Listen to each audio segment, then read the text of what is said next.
Good afternoon, lovers of all things green and growing. This is My Green Pets, and this is my first attempt at a real true YouTube style video where you just talk behind the camera and hope everything turns out all right. So what I would like to do is start a series talking about my orchids because I love them and they are awesome.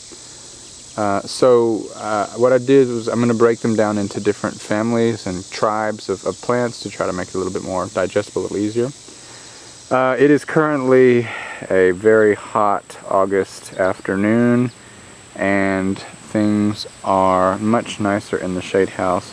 This is an aluminum carport that has been covered with different degrees of shade cloth, as you can see. And I hate saying "as you can see," so I'm going to try to avoid saying that. Okay, so I've got 40% shade cloth here on this part. The green shade cloth here you can see is 70, and then the black over top is 50. So that means that on the left side over here, there's 50% shade, and then on this side is 70 overlaid with 50, which ends up being 85% shade. So we have different levels of shade and different types of plants enjoying different amounts of light. All right, so let's go in there and let's take a look at our first group of orchids that we're going to talk about, and that's going to be the Oncidium tribe today. Okay, so here we are inside the shade house, as I call it. I don't know what else you could call it besides shade house, but yeah, shade house works. So let's just dive right into it. I have 4 different types of Oncidium Alliance orchids. So let's look at each one of them and let's just talk about them in general. So this is the first one up. This is an Oncidium Sharry baby. This is not the typical sweet fragrance variety that you often see. This is one called Velvet Maroon, which means that the flowers are redder color than the sweet fragrance. Sharry baby is a very popular type of Oncidium. You'd see them if you have bought any orchids at Trader Joe's.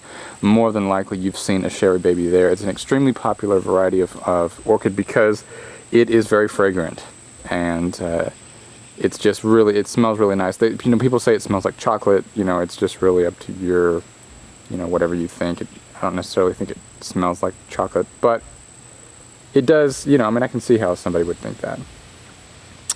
But anyway, smell is very subjective. Let's just get right into what I look at when I look at this orchid. It's a very strong, vigorous grower. It grows like crazy. Just look at the roots. It's just got roots going everywhere. They just want to, it just wants to grow. I've obviously been very highly hybridized to be a very strong grower. Normally orchids aren't that fast of a grower, but these things are crazy. So as you can see, we've got some new growth here, which is great. And whenever I look at this orchid and my Oncidiums in general, I'm always looking for spikes, especially when new growths are coming out. And so what I'll do is I'll just kind of peel back this piece here. Can you see this? Yeah, maybe I can get this one better. Get my hand out of this thing. I'll just reach down right in here, and I'll peel it back and I'll look. And I don't know, hopefully you can see in there, you can actually see that there's a spike emerging. And on the other side there is one as well. So this is a great kind of beginner type orchid because it wants to grow, it wants to bloom. And all you have to do is, give it lots of water, give it lots of air, kind of, standard typical Oncidium culture.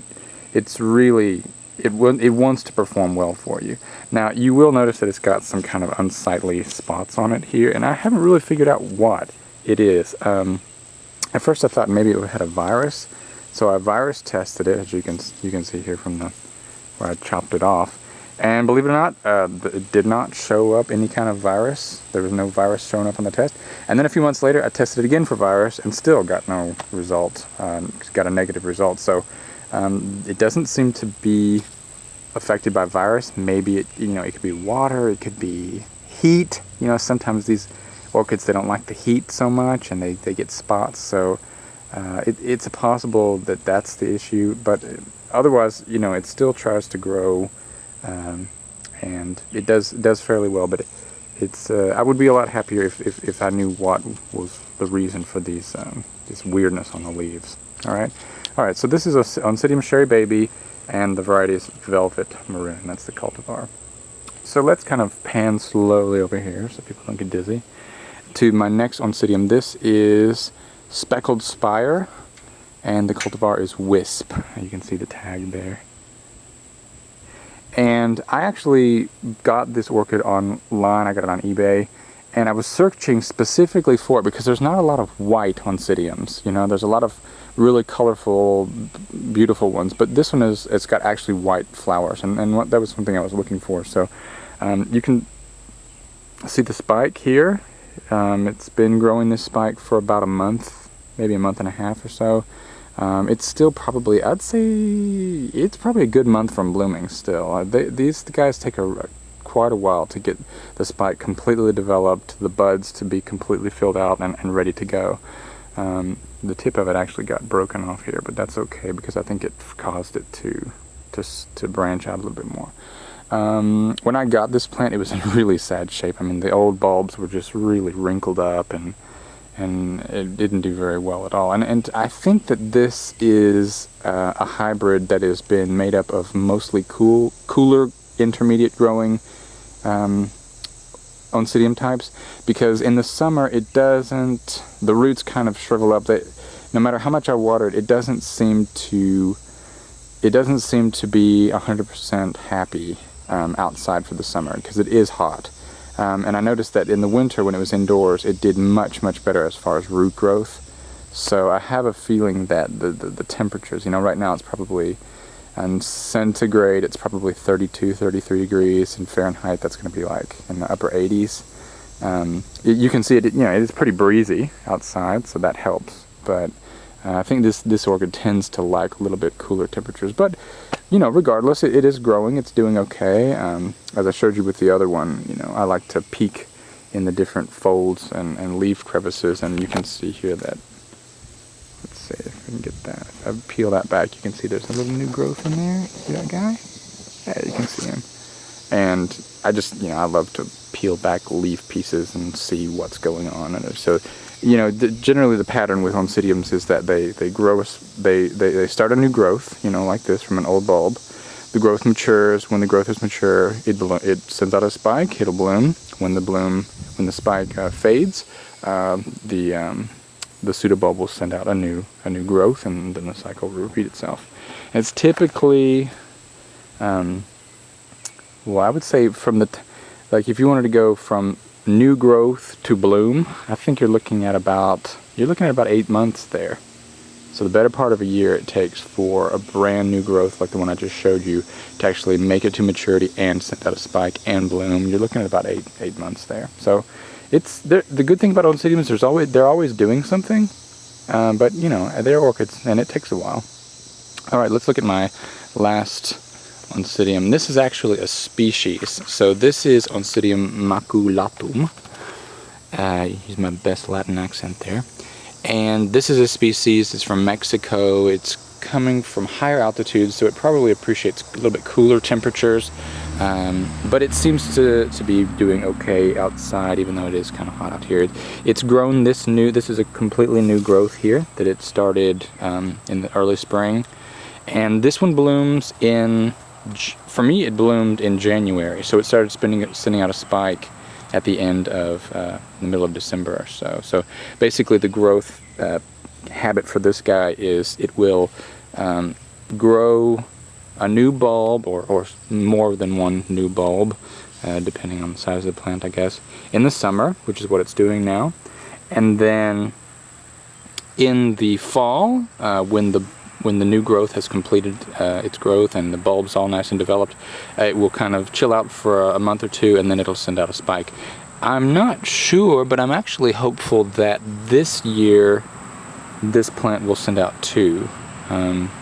It can send out a spike from here as well as from here. So if last year it just sent out one, and the remains of it are right there, if you can see.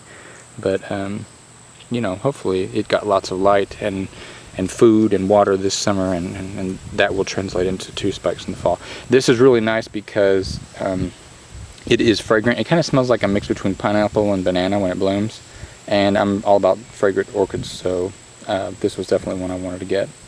Okay, and also it's also nice just to kind of have some species, because species orchids, you know, this is what they look like in the wild. So I don't know, I like that connection to the way things have developed naturally versus what people have done with them. Okay, and so those 3 that I just showed you were the Oncidiums. This is a plant that's in the Oncidium family. It's in the kind of the same tribe, basically. But the genus is Brassia. And this Brassia, its hybrid name is New Start. And this is the second Brassia I've tried. I bought one last year, which promptly died on me. But I think it was some kind of a internal rot issue, because, I mean, typically, you know, plants don't start to die that quickly after I get them. But anyway, this one's doing fantastic. I got it actually in spike off of eBay in the spring, and it had 3 spikes on it. All 3 of these pseudobulbs are new. 1, 2, and 3. These are all 3. And as you can, here I go saying it again, as you can see, it's got 4 new growths on it. 1, 2, 3, and 4 back here.